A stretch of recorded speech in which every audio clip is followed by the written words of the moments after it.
Bismillahirrahmanirrahim. Assalamualaikum warahmatullahi wabarakatuh. Alhamdulillahirabbil alamin. Nahmadullaha hamdan syakirin, hamdan na'imin, hamdan yuwafi ni'amahu wa yukafi'u mazidah. Ya Rabbana lakal hamdu kama yanbaghi li jalali wajhikal karimi wa 'azimi sultanik.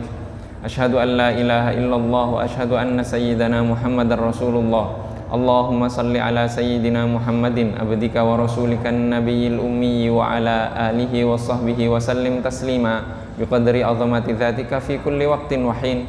Amma ba'du.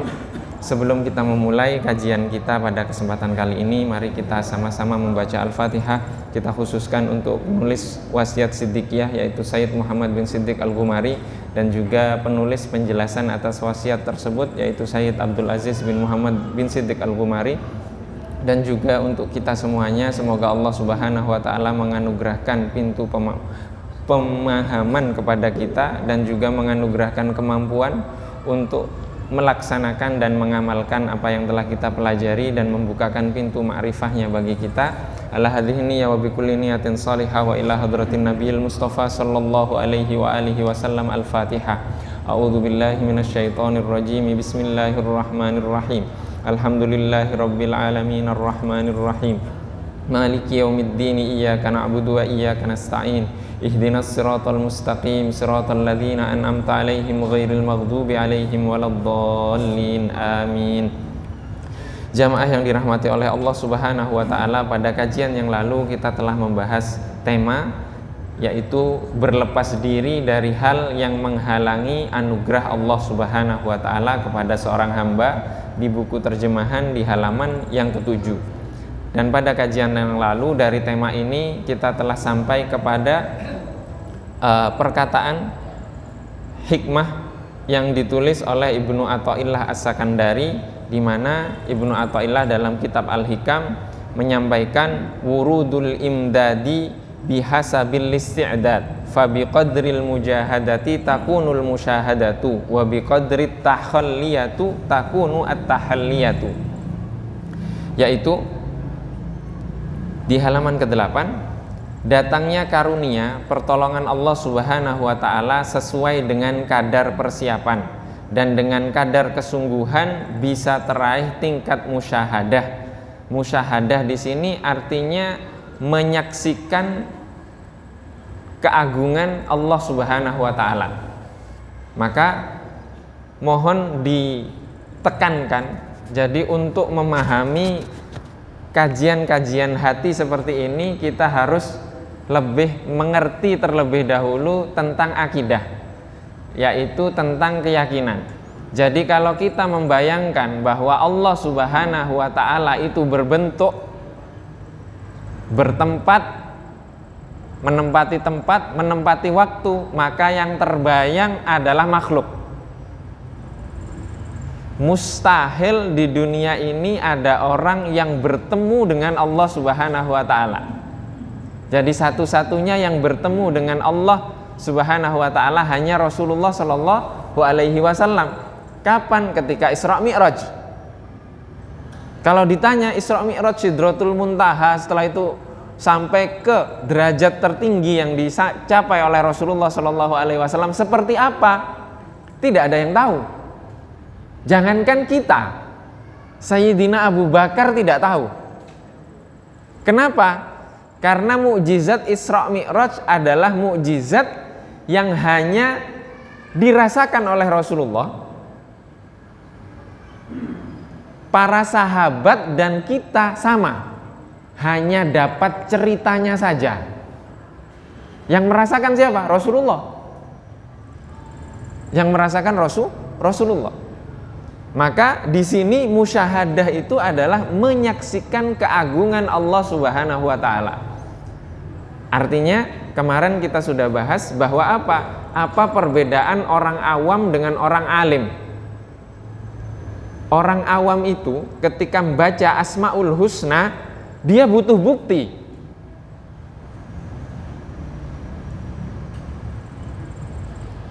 Allah ya mujibas sa'ilin, wahai zat yang maha mengabulkan doa-doa orang yang memohon.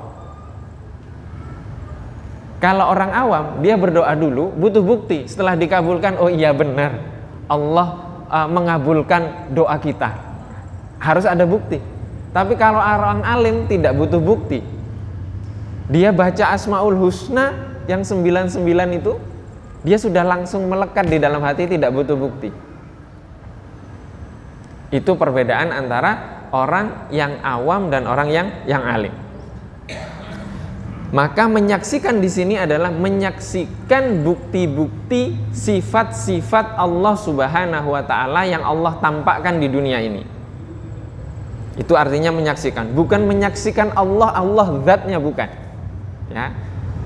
Bukan Allah zatnya. Maka kalau ketemu dengan orang-orang yang seperti itu dan kemudian mereka mengajarkan tasawuf, saya sudah sampai kepada Allah. Saya nggak wajib lagi sholat 5 waktu. Cukup iling, ingat saja, tinggalkan. Itu sudah pasti bukan Allah yang dia temui. Karena kalau bertemu dengan Allah, dia seperti Rasulullah Shallallahu Alaihi Wasallam. Rasulullah pernah meninggalkan sholat? Tidak pernah. Ada contoh yang lebih sempurna dari Rasulullah? Tidak ada. Kalau bertentangan dengan Rasulullah, tinggalkan. Itu bukan tasawuf. Itu bukan sufi. Itu bukan sufi. Dan dengan kadar takhalli di sini mengosongkan diri. Mengosongkan diri dari apa? Dari selain Allah Subhanahu wa taala. Maka sebelum kita berdoa biasanya kita harus takhalli dulu. Takhalli artinya mengosongkan. Mengosongkan dari apa? Dari dosa. Makanya biasanya sebelum kita berdoa, mari kita mulai dengan istighfar dulu 3 kali astagfirullah. Astagfirullah artinya apa? Memohon ampun dari Allah Subhanahu wa taala. Dari apa? Dari kesalahan kita. Setelah bersih baru berdoa kepada Allah Subhanahu wa taala. Itu artinya takhalli. Sesuai dan dengan kadar takhalli, mengosongkan diri dari akhlak yang buruk, bisa meraih tingkat tahalli. Jadi setelah bersuci dari kotoran, dari dosa-dosa, baru dia bisa mengisi dengan kebaikan-kebaikan. Baru bisa mengisi dengan kebaikan-kebaikan. Kebaikan apa? Kebaikan akhlak. Kebaikan akhlak. Ibnu Ajibah dalam kitab Syarah Al-Hikam, Al-Imam Ibnu Ajibah ini adalah kakek dari istri Sayyid Muhammad bin Siddiq Al-Ghumari yang penulis kitab wasiat ini. Jadi beliau menikah dengan cucu dari Imam Ibnu Ajibah. Ibnu Ajibah masyhur di dalam kajian tafsir, kajian tasawuf masyhur. Ibnu Ajibah dalam kitab Syarah Al-Hikam mengatakan, manfaat dari anugerah pertolongan ini adalah bersihnya hati dari perkara-perkara yang mengotori, jernihnya rahasia-rahasia ketuhanan yang senantiasa terliputi nur cahaya ilahi. Ini cahaya-cahaya ketuhanan itu artinya Allah Subhanahu wa ta'ala yang membukakan di dalam hati seorang hamba untuk dapat dibukakan anugerah ketuhanan tersebut. Maka sering kita menemukan orang-orang yang terkadang kita belum ngomong dia sudah tahu. Dan itu banyak dicari di Indonesia. Kalau bertemu dengan orang-orang seperti itu artinya kita sebelum ngomong dia sudah tahu. Banyak orang-orang alim yang seperti itu banyak. Kadang kita baru mau masuk saja sudah diusir, nggak mau ketemu dia. Kenapa? Wallahu a'lam. Dia yang tahu seperti itu. Ketika bertemu dengan orang-orang saleh seperti ini, Allah itu ingin negur kita sebenarnya. Apa yang ingin ditegur? Kamu rahasiamu baru tak bocorkan ke satu orang, kamu sudah bingung. Jadi orang yang mengetahui hal-hal seperti itu, ilmunya dari mana? Itu dari Allah. Allah yang menganugerahkan. Tapi dengan syarat mengikuti Rasulullah, sesuai dengan tuntunan Rasulullah Shallallahu Alaihi Wasallam. Dan ulama-ulama saleh seperti itu masih banyak sekali.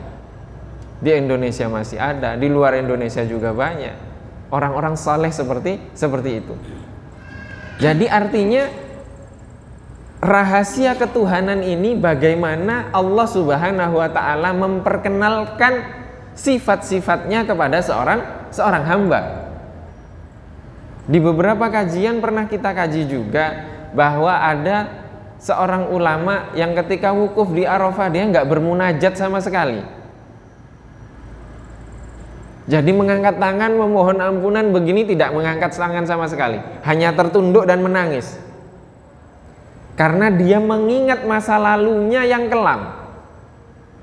Kemudian hatinya itu tenggelam di sifat Allah Subhanahu wa taala yang Maha Adil. Artinya kalau Allah bersifat adil, segala sesuatu yang dia lakukan salah di masa lalu akan diadili oleh Allah Subhanahu wa taala dengan penuh keadilan. Sehingga dia tertunduk merasa tidak pantas untuk memohon. Dia hanya meratapi kesalahan-kesalahannya. Apakah dia tidak mengikuti Rasulullah? Tidak. Dia mengikuti Rasulullah. Dia meratapi, dia tenggelam atas sifat adil Allah Subhanahu wa taala sehingga dia merasa dia akan diazab. Dia akan disucikan kelak di akhirat. Dia akan diadili akan sehingga dia tenggelam di salah satu sifatnya Allah Subhanahu wa taala. Ini namanya benar-benar penyesalan. Apakah orang yang seperti ini tidak diampuni oleh Allah Subhanahu wa taala? Diampuni. Dan itu ulama besar. Ada yang tenggelam di dalam sifat rahmat Allah Subhanahu wa taala. Wa rahmatuhu wasi'at kulli syai'. La taqnatu mir rauhillah. Rahmat Allah Subhanahu wa taala itu meliputi segala sesuatu. Kemudian la taqnatu mir rauhillah. Jangan kita putus asa dari rahmat Allah Subhanahu wa taala. Sehingga seorang hamba tenggelam di dalam sifat rahmat, kemudian dia memohon kepada pemilik rahmat. Jadi mengangkat tangannya itu karena tenggelam, merasakan sifat rahmat Allah Subhanahu wa taala. Nah, baru yang seperti ini namanya doa. Kalau kita ada hajat menghadap kepada Allah atas hajat ini, itu namanya proposal. Jadi kalau proposal itu bisa diterima, bisa ditolak, tergantung yang kita mengajukan kepada. Ya alhamdulillah lah, ngajukan proposalnya ke Allah kan, bukan ke yang lainnya. Maka itu bedanya antara doa dengan proposal. Nah, kita kebanyakan proposal. Ada hajat baru menghadap kepada Allah, bukan tenggelam larut di dalam keagungan Allah Subhanahu wa taala. Kemudian Sayyid Abdul Aziz mengatakan, aku berkata, oleh karenanya setiap pergerakan dan hembusan nafas yang senantiasa difokuskan kepada Allah Subhanahu wa taala niscaya akan diperoleh anugerah spiritual darinya sesuai kadar penghadapan dan kefokusannya kepada Allah Subhanahu wa taala. Sebagaimana Rasulullah Shallallahu alaihi wasallam telah mengisyaratkan melalui sabdanya, "Inna lillahi nafahatin fata'arradu laha." Sesungguhnya Allah Subhanahu wa taala memiliki bentangan rahmat. Karena itu berusahalah untuk mendapatkannya. Hadis riwayat Imam Tabrani dalam Mu'jam Al-Awsat dari Muhammad bin Maslamah dengan sanad yang lemah. Jadi hadis ini lemah. Allah memiliki bentangan rahmat, maka berusahalah untuk mendapatkan bentangan rahmat tersebut. Jadi kita harus terus berusaha untuk mendapatkan rahmat Allah Subhanahu wa taala. Setiap muslim, setiap mukmin harus yakin bahwa dia akan mendapatkan nafahat tersebut. Nafahat itu hembusan rahmat yang dimasukkan ke dalam hati seorang hamba. Coba bayangkan di dalam Sahih Bukhari itu ada wanita, mohon maaf, pekerja PSK gitu kan. Kemudian dia menolong seekor anjing, memberikan air minum kepada anjing tersebut. Kemudian karena hal sepele seperti itulah dia selamat dari api neraka. Jadi kita tidak ada yang tahu amal ibadah kita yang mana, kebaikan kita yang mana yang akan menjadi sebab perantara hembusan rahmat Allah Subhanahu wa taala ke dalam hati kita, sehingga kita kemudian mengenal Allah Subhanahu wa taala. Loh, ini hadisnya gimana, lemah? Setelah itu dijelaskan kembali oleh Sayyid Abdul Aziz, Rasulullah Shallallahu alaihi wasallam juga bersabda, "If'alu al khaira dahrakum wa ta'arradu li nafahati rahmatillah fa inna lillahi nafahatin min rahmatihi yusibu biha may yasha'u min ibadihi." Berbuat baiklah di sepanjang masa kalian, sepanjang usia kalian. Bersiaplah dan sambutlah hembusan rahmat kasih sayang Allah Subhanahu wa taala. Sesungguhnya Allah memiliki hembusan-hembusan pada rahmat dan kasih-Nya yang akan diraih oleh para hamba yang dikehendakinya. Di sini dijelaskan hadis riwayat Imam At-Tabrani dalam Mu'jam Al-Kabir dari Anas bin Malik dengan sanad hasan. Artinya hadis yang sebelumnya sanadnya lemah, tapi hadis yang kedua ini sanadnya hasan. Ini menunjukkan bahwa hadis yang kedua menguatkan hadis yang pertama, sehingga makna hadis yang pertama itu juga kuat. Ini mengajarkan kepada kita bahwa mengutip sebuah hadis satu saja itu tidak cukup. Kemudian kita mendengar satu hadis, kemudian kita baca, menurut syekh ini lemah. Hadis itu saja yang lemah. Ada penguatnya atau tidak? Kita harus pelajari lagi. Maka di sini Sayyid Abdul Aziz mengajarkan bahwa hadis yang pertama lemah, tapi ada yang menguatkan. Hadis yang pertama diriwayatkan dari Sayyidina Muhammad bin Maslamah radhiyallahu taala anhu. Hadis yang kedua diriwayatkan oleh Sayyidina Anas bin Malik. Dua sahabat yang meriwayatkan maknanya sama, bahwa Allah memiliki hembusan-hembusan rahmat dan kasih sayang yang akan diberikan kepada hambanya yang diinginkan. Maka hadis yang pertama dikuatkan dengan hadis yang kedua. Jadi kuat hadisnya. Dalam hadis tersebut Rasulullah Shallallahu alaihi wasallam memerintahkan kita untuk berbuat baik sepanjang masa, agar kita mendapatkan hembusan rahmat dan kasih sayang Allah Subhanahu wa taala. Sebab hal tersebut tidak dapat diraih kecuali dengan melakukan perbuatan baik dan fokus dalam beribadah, menghambakan diri kepada Allah Subhanahu wa taala. Fokus beribadah, ya. Fokus beribadah, menghambakan diri kepada Allah Subhanahu wa taala. Berkali-kali kita contohkan dalam sholat kita. Seberapa persen kita fokus kepada sholat kita, tidak fokus kepada sholat orang lain? Berapa persen? Ini sholat, belum bekerja kita. Ini di dalam masjid, belum di luar masjid. Sholat dulu. Berapa banyak di antara makmum yang menilai sholat imamnya? Berapa banyak imam yang menilai sholat makmumnya? Artinya kita sama-sama tidak fokus kepada Allah Subhanahu wa ta'ala. Sama-sama tidak fokus. Harusnya kita sama-sama fokus. Kalau sudah usolli fardhul maghribi, Sampai akhir lillahi ta'ala, karena Allah subhanahu wa ta'ala, sudah fokus kepada Allah. Fokus kepada Allah subhanahu wa ta'ala. Bagaimana kita bisa seperti itu? Dibaca sejarahnya Rasulullah. Di dalam sejarah Rasulullah mengatakan, wallahi, demi Allah, inni la ara ruku'akum wa khusyu'akum. Demi Allah, aku melihat rukuk kalian. Rukuk artinya gerakan, bukan hanya rukuknya artinya. Rasulullah sholat sebagai imam, tapi Rasulullah melihat rukuknya para sahabat,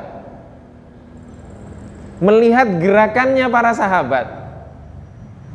Maka di kisah lain dikisahkan bahwa ada sahabat yang diminta oleh Rasulullah Shallallahu Alaihi Wasallam untuk mengulang sholatnya sampai selesai, diminta ulang lagi, diminta ulang lagi. Itu sholat kita harus sesuai dengan sholatnya Rasulullah Shallallahu Alaihi Wasallam. Bagaimana sholatnya Rasulullah? Apakah kita sudah pernah belajar bagaimana sholatnya Rasulullah? Mungkin tidak. Imam Abu Hanifah, madhab Hanafi, itu sholatnya tidak mengikuti Rasulullah. Mustahil. Imam-imam besar seperti itu pasti mengikuti Rasulullah dengan dalil-dalil yang mereka miliki dan mereka fahami. Imam Malik bin Anas, gurunya Imam Asy-Syafi'i, mungkin nggak sholatnya tidak sesuai dengan Rasulullah. Punya buku hadis setebal ini, hafal di luar kepala. Mungkin nggak sholatnya tidak sesuai Rasulullah? Tidak mungkin. Imam Syafi'i belajar ke Imam Malik itu hafal kitabnya dulu, di luar kepala seperti Al-Fatihah.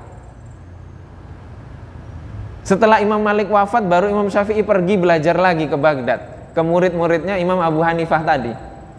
Mungkin nggak Imam Syafi'i sholatnya salah tidak seperti sholatnya Rasulullah? Mustahil. Imam Syafi'i punya murid namanya Imam Ahmad bin Hambal, madhab Hambali. Punya buku hadis namanya Musnad Ahmad.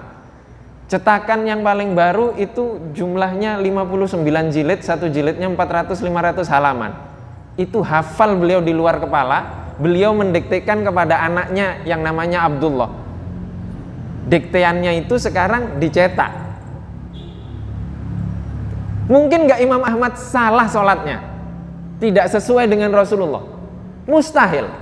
Artinya setiap umat Islam yang sholatnya mengikuti 4 imam tadi, itu sudah mengikuti Rasulullah. Siapa kita? Kok kita bisa menyalahkan 4 imam itu? Dengan berbagai macam perbedaannya.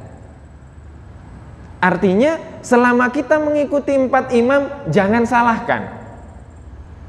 Sudah biarkan, kita ikuti. Sekarang kita meluruskan hati kita masing-masing. Kita sholat menghadap Allah subhanahu wa ta'ala. Fokus masing-masing. Sehingga kemudian Imam Syafi'i, Imam Tajuddin As-Subki, beliau sampai mencari tempatnya Imam An-Nawawi. Kemudian ada beberapa kisah mengisahkan bahwa Imam Syafi'i ketika sholat di tempatnya Imam Abu Hanifah, Imam Syafi'i nggak kunut subuh. Jadi perbedaan-perbedaan seperti itu jangan sampai menjadi hati kita tidak fokus kepada Allah Subhanahu wa ta'ala. Ini baru sholat. Ini baru sholat. Setelah ini kita akan bahas yang lainnya lagi. Bagaimana kita fokus kepada Allah Subhanahu wa ta'ala? Bagaimana kita bekerja fokus? Bagaimana seorang imam seperti saya ngimami di sini fokus, padahal setiap bulannya dikasih bisyarah. Sama masjid diberikan itu. Artinya batasan itu antara seorang hamba dengan Allah Subhanahu wa ta'ala, ikhlas itu. Kalau hanya mengharapkan hal-hal yang sifatnya duniawi, ya bagaimana juga makmumnya bisa khusyuk, wong imamnya juga nggak khusyuk. Imamnya bukan karena Allah Subhanahu wa ta'ala. Bagaimana dengan khutbah? Bagaimana dengan yang lainnya? Bagaimana dengan pekerjaan? Ini arti maksud dari fokus tersebut. Dan ibadah di sini kita sudah bahas di kitab Bidayatul Hidayah bahwa ibadah adalah dari bangun tidur sampai tidur lagi. Itu semuanya ibadah karena Allah Subhanahu wa taala. Dari itu berkata Imam Ibnu Athaillah dalam kitab Al-Hikam,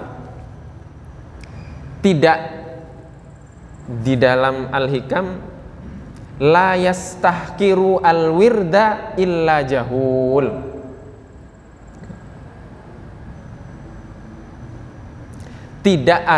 Tidaklah seseorang yang meremehkan amalan wirid kecuali orang bodoh. Meremehkan wirid. Wirid di sini artinya zikir, mengingat Allah Subhanahu wa taala.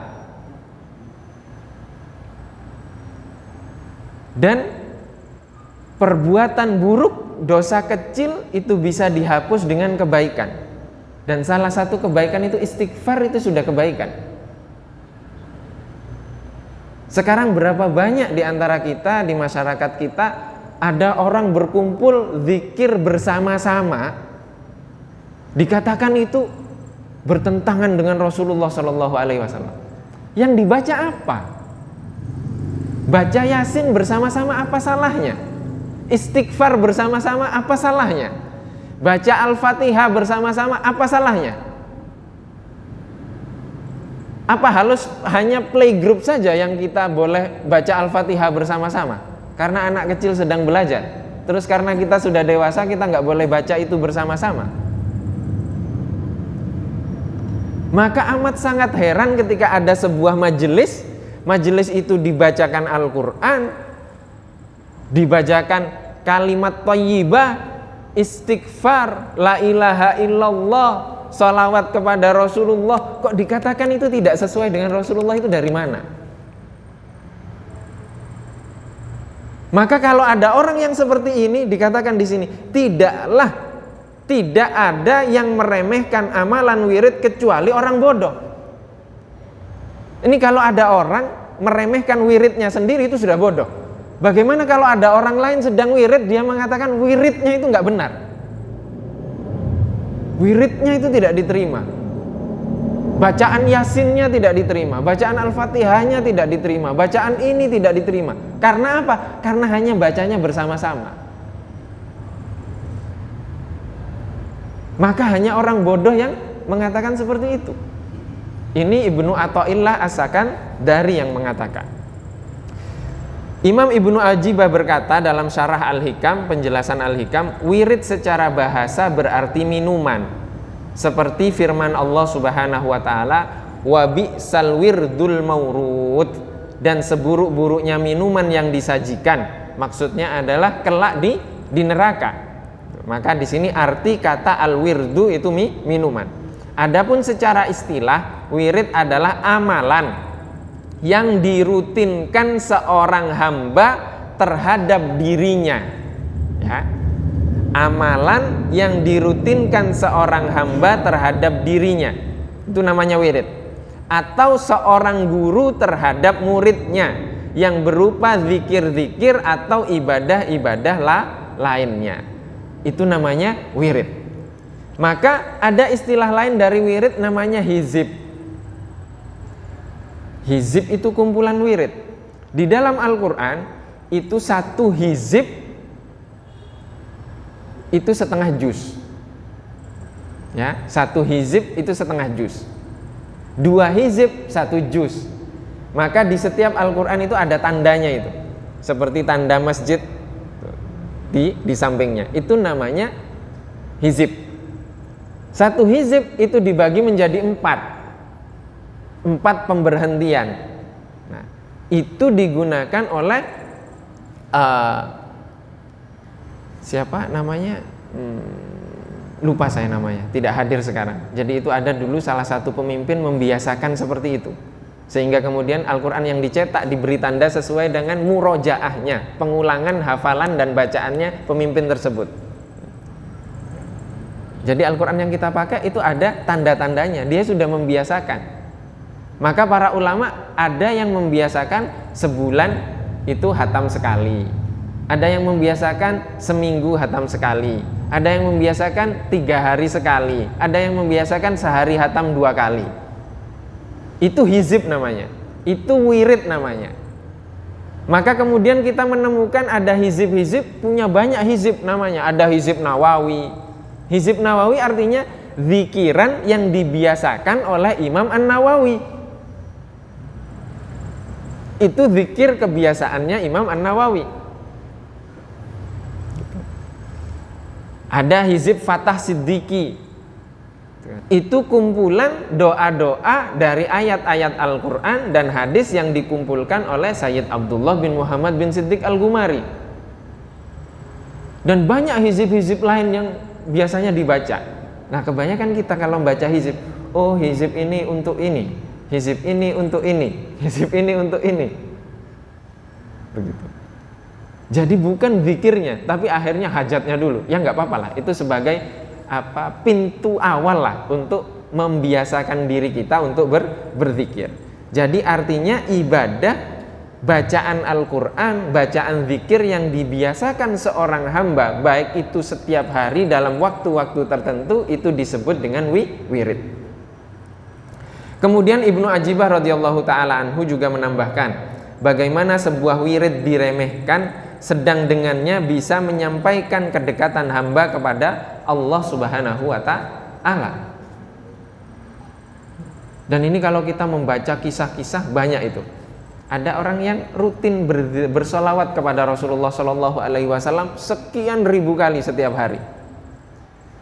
Jadi orang ini setiap malam dia bermimpinya ketemu Rasulullah. Dan wiridnya kurang sedikit, salawatnya kurang sedikit. Malam itu dia nggak mimpi.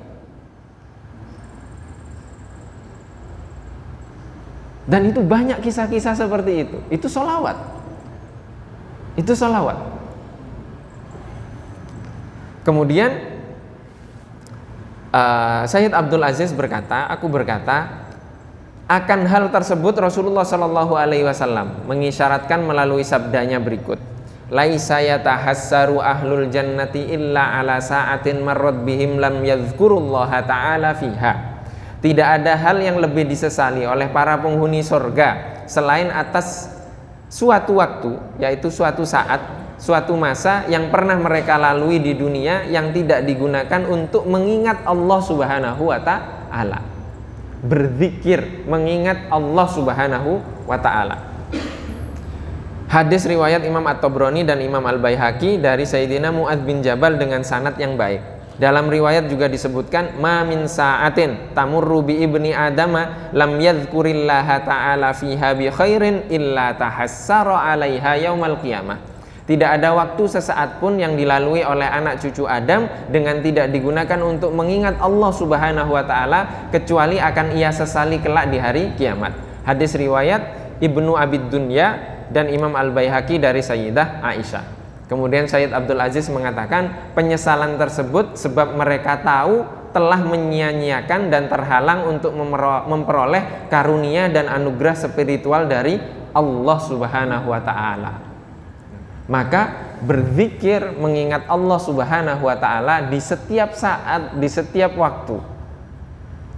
Jadi kalau Rasulullah Shallallahu Alaihi Wasallam pernah kan diacungkan pedang oleh seorang kafir, kemudian orang kafir tersebut mengatakan, siapa yang bisa menyelamatkanmu sekarang? Kemudian Rasulullah menjawab, Allah. Orang tersebut gemetar, kemudian pedangnya jatuh. Setelah jatuh diambil oleh Rasulullah, dibalik. Sekarang siapa yang bisa menyelamatkanmu? Dia nggak bisa menjawab. Coba kalau kita dibegal gitu, siapa yang bisa menyelamatkanmu? Allah, kita gemeteran nyebutnya. Itu mengucapkannya saja sudah beda. Karena apa? Karena kedekatan. Karena kedekatan kepada Allah Subhanahu wa ta'ala. Nah sekarang kita kadang di rumah sendiri kita takut. Ya kan, lewat kuburan takut. Terus lewat tempat sepi nyetir takut. Takut ke siapa? Artinya di hati kita tidak ada Allah Subhanahu wa taala sehingga kita takut. Coba ada Allah Subhanahu wa taala. Kita melakukan perjalanan, ingin selamat, sholat safar kita. Yang memperjalanan kita siapa? Allah. Kadang kita melakukan perjalanan lupa, nggak doa. Sholat safar aja lupa. Maka kami ketika mendampingi beberapa para syekh-syekh, ulama-ulama, kiai-kiai, bahkan kita diingatkan untuk sholat safar. Aska sholat safar bareng 2 rakaat. Setelah itu sampai di atas pesawat, pesawatnya sudah menyala, kita duduk, syekhnya mimpin, teriak, lantang, didengar oleh penumpang yang lainnya. Biasa saja seperti itu. Bahkan penumpang lainnya akhirnya ngangkat tangan juga, amin juga. Coba kita ada yang seperti itu. Mengingat Allah di setiap waktu. Perjalanan dari Jakarta ke Sulawesi, ke Kalimantan, kami dampingi capek di pesawat, tidur. Sampai setelah landing, Aska, kamu sudah baca Al-Quran berapa juz? Astagfirullah, saya tidur. Saya jawab, saya alhamdulillah perjalanan tadi sudah 5 juz. Pokoknya hari ini target saya 10 juz, Aska. Aduh. Jadi kita mendapatkan pendidikan seperti itu bagaimana? Di mana sekarang? Kita kan saling menyalahkan. Sudahlah, kita fokus kepada diri kita sendiri, amal ibadah kita, sehingga kemudian kita saling mengoptimalkan masing-masing, mendoakan masing-masing, jadi kita menyatu dengan segala perbedaan untuk fokus kepada Allah Subhanahu wa ta'ala. Sehingga kemudian Allah lah yang akan membukakan masing-masing dari kita sesuai dengan kebutuhan kita, sesuai dengan garis kehidupan kita, sehingga kemudian kita mendapatkan keridhaan. Kalau sudah seperti itu, bersatu umat Islam, sinkron kita akan saling menguatkan di segala lini tanpa melihat perbedaan-perbedaan itu, dan kita selesaikan urusan seperti ini di dalam masjid. Setelah di masjid kita sudah selesai, di majelis kita sudah selesai, di ibadah kita sudah selesai, baru kita mulai dalam kehidupan, mulai dalam anak-anak kita, keluarga kita, masyarakat kita, lingkungan terkecil dari kita. Maka kemudian lahirlah sosok-sosok pewaris-pewaris Nabi Muhammad SAW. Bangkitlah umat ini dari keterpurukannya, karena kita harus yakin akan selalu ada golongan-golongan dari umat Islam yang akan mempertahankan, yang akan terus berpegang teguh kepada agama ini untuk mengabadikan, membumikan agama ini dan menjadi pewaris, penyampai, perantara dari ajaran-ajaran yang disampaikan Rasulullah sebelumnya. Maka di masa sekarang ini lebih penting daripada kita masuk kepada perkara-perkara yang kita sendiri tidak tahu, dan semoga Allah Subhanahu wa ta'ala menganugerahkan kepada kita kemampuan untuk beramal, berbuat ikhlas karena Allah Subhanahu wa ta'ala, dan amal perbuatan tersebut menjadi sebab yang dianugerahkan Allah kepada kita untuk mendapatkan nafahat, hembusan-hembusan rahmat karunia dari Allah Subhanahu wa ta'ala ke dalam hati kita, sehingga kemudian kita semuanya mengenal Allah Subhanahu wa ta'ala melalui siapa? Melalui Rasulullah SAW, dan kita bersatu di dalam kecintaan kepada Rasulullah SAW. Allahumma amin. Ini yang dapat kita kaji pada kesempatan kali ini. Insya Allah di pertemuan yang akan datang, jika masih ada sisa usia, kita akan melanjutkan tema memelihara jiwa tetap dalam keridhaan Allah Subhanahu wa ta'ala. Wabillahi taufiq wal hidayah wa ridha wal inayah. Wassalamualaikum warahmatullahi wabarakatuh.